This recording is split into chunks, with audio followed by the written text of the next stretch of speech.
So yo, what's up mga brad? Sa hindi pa namin to ipaship, ay isa-sound test po muna namin. Para may pakita po namin ni Mr. Customer na yung in-order niya dito sa atin ay tumunog.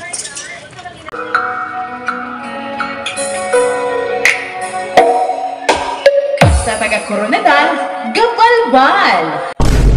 At sa hindi ko pa ipagpatulot ng sound test namin mga brad, ay isa-shoutout ko muna ito si Mr. Customer, Mr. Rico Binyan ng Hilaan Puntok, Southern Leyte. Maraming salamat sir sa inyo pagtiwala po dito sa amin.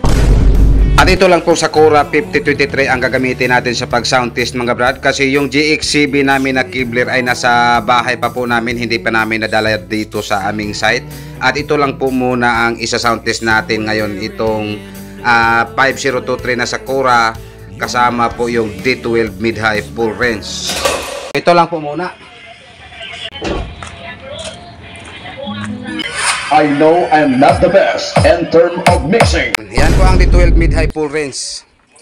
Yan, ang gusto po ni Mr. Customer ay yung post terminal lang po, dahil ay napakamadali lang po itong gagamitin. So ngayon isa-sound test po muna natin to sa hindi pa ipasip. So shout out po sa iyo Mr. Customer. Isa-sound test na po namin yung mid-high full range mo, 2 box. At itong music na sinasound test namin mga brad ay pakunti-kunti lang po. At itong music na ginagamit namin ay ginagamit lang po ito namin sa pag-sound test. One beat, one dance, one vision. Wow, Cebu! The first Cebu Sounds Expo 2024.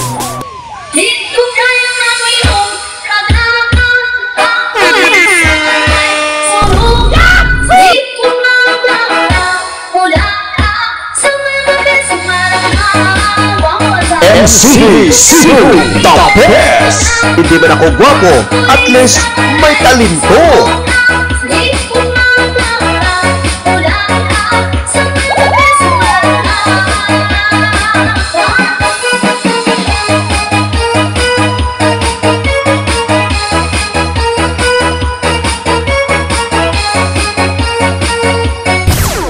This is MCB Cebu Box Breaker.